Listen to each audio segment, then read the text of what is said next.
Vamos todos juntos. Aleluia, aleluia, aleluia, aleluia, aleluia, aleluia, aleluia, aleluia. Aclamemos juntos. Tu és Pedro. Sobre esta pedra eu irei construir a minha igreja, e as portas do inferno não irão derrotá-la. Aleluia, aleluia, aleluia, aleluia, aleluia, aleluia, aleluia, aleluia.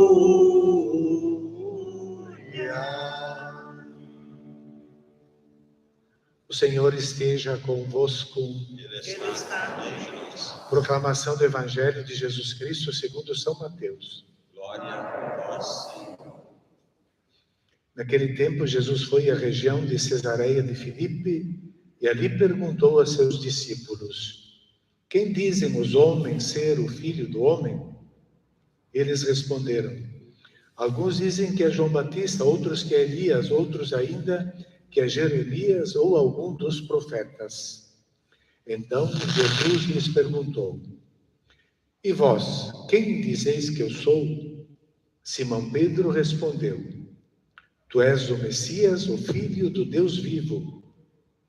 Respondendo Jesus lhe disse: feliz és tu, Simão, filho de Jonas, porque não foi o ser humano que te revelou isso, mas o meu Pai que está no céu. Por isso eu te digo que tu és Pedro, e sobre esta pedra construirei a minha igreja, e o poder do inferno nunca poderá vencê-la. Eu te darei as chaves do reino dos céus. Tudo que tu ligares na terra será ligado nos céus, e tudo que tu desligares na terra será desligado nos céus. Palavra da salvação. Glória a vós, Senhor.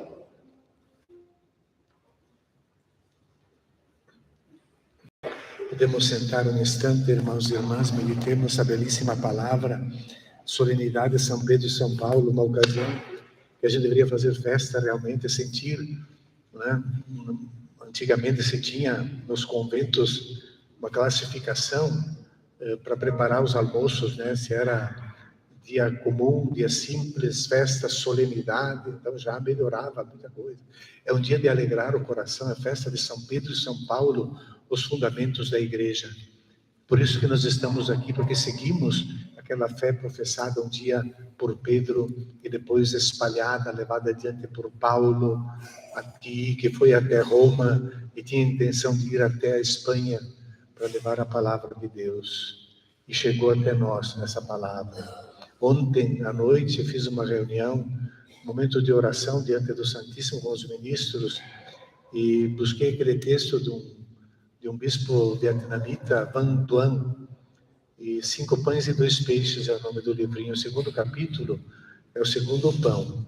Então nós lemos, meditamos diante de Jesus aquelas palavras tão bonitas, porque ali ele dava, no segundo pão, ele dá um ensinamento que ele descobriu lá naquele cárcere, onde ficou 13 anos, naquela umidade, que o mofo descia em cima da cama, e que ele respirava lá num buraco que tinha no chão, para a água sair, para pegar um pouco de ar fresco.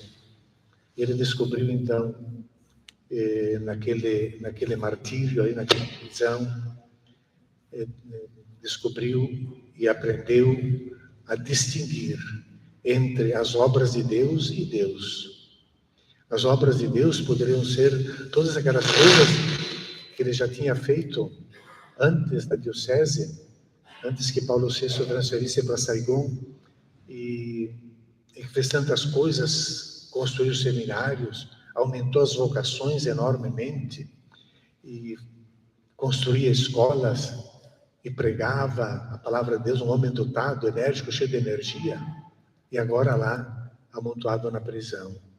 Disse, mas o que são? Eu estou seguindo a Deus ou as obras de Deus? Ele aprendeu que deve seguir as obras, deve seguir a Deus. E que Deus estava lá na prisão, e que Deus estava com ele, e tinha dado agora aquela missão no meio daqueles prisioneiros. Aquele era o seu rebanho, aquele era o povo que queria testemunhar o amor de Deus.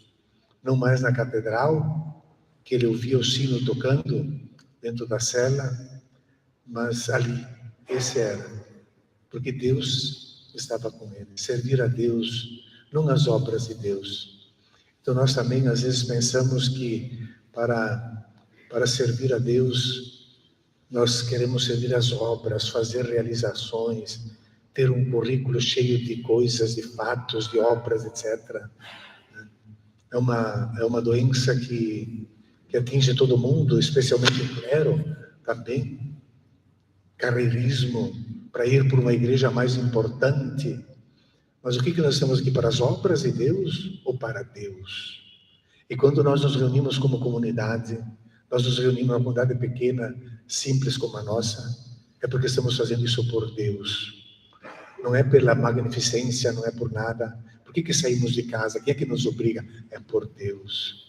Que bom que estamos aqui, não estamos perdidos, estamos seguindo a fé de Pedro e de Paulo. Tão bonita a liturgia de hoje, então, que nos mostra, né, também como não é fácil. Mas quando Lucas, nos Atos dos Apóstolos, descreve a prisão de Pedro, ele não poupa, ele descreve profundamente que parecia que Pedro não era aquele simples pescador da Galileia, mas um terrorista cheio de bombas e ameaçando a humanidade, porque descreve segurança para aprisionar Pedro, e ele diz, então, porque Herodes queria agradar a multidão, já tinha mandado matar Tiago, mandou prender também Pedro, e colocou na prisão, guardado por uma pessoa, guardado por 4 grupos de soldados, com 4 soldados cada um, e porque Herodes tinha a intenção de apresentá-lo ao povo depois da Páscoa, fazer aquele show, mandar matar Pedro, etc. E enquanto Pedro era mantido na prisão, porém a igreja rezava continuamente por ele. Essa é a nossa missão, de rezar. E naquela mesma noite, então, Pedro dormia, além daquelas guardas, 2 soldados, um de cada lado, mas preso por 2 correntes, e os guardas que vigiavam na porta da prisão. Mas um anjo veio, e o anjo é uma manifestação de Deus. O anjo pode ser alguém de carne e osso, que foi lá, que abriu aquela porta, que o fez sair, e Pedro nem sabia o que estava acontecendo. Por que descreve isso? Para mostrar que não tem correntes, não tem prisão, nem aquela lá onde passou Vantuan 13 anos, nem a de Pedro, que pode acorrentar e fechar a boca de Deus do Evangelho. Nada aprisiona a palavra de Deus. E o mundo tem necessidade, tem sede, precisa da palavra de Deus, do Evangelho, precisa de Jesus. Então vamos pedir hoje que nós também tenhamos essa inspiração, como Pedro, que não é uma confissão só da boca para fora, tu és o Messias, o Filho de Deus, mas uma convicção interna, uma inspiração. Pedro teve uma inspiração divina, não foi a carne e o sangue, foi uma inspiração de Deus, quer dizer, Deus estava falando com ele, e que Deus possa falar com cada um de nós, no nosso coração, para sentir que somos igreja, que amamos a Deus, e servimos a Ele, e não as obras dele, a Ele, a Deus. Pensamos isso com confiança, com amor. Agradeçamos a Deus por termos já essa fé, como a de Pedro, para participar e sentirmos-nos igreja, e celebrando a Eucaristia, e tornando Cristo presente. É claro que que essa presença de Jesus, essa libertação de Pedro não o poupou também da morte. Em 64, Pedro, em 67, Paulo, em Roma. E no Carpinteiro, se olharem bem, aquela pintura que eu pintei aqui, ela é uma pintura do padre jesuíta Rupnik, uma pintura que está no consulado, na Anunciatura Apostólica no Líbano. E na capela tem essa pintura tão bonita, né? É Jesus, e interessante porque não dá para pegar toda aquele como é que se diz? Esse mosaico. Não é possível pegar todo o mosaico, mas ele vai até lá em cima, que sai da mão de Deus, que vem sobre o Filho Jesus, e Jesus com uma mão sobre Paulo, que vai anunciar o Evangelho, e Paulo tem na mão, não dá para distinguir bem, as escamas que caíram dos olhos, porque ele tinha ficado cego.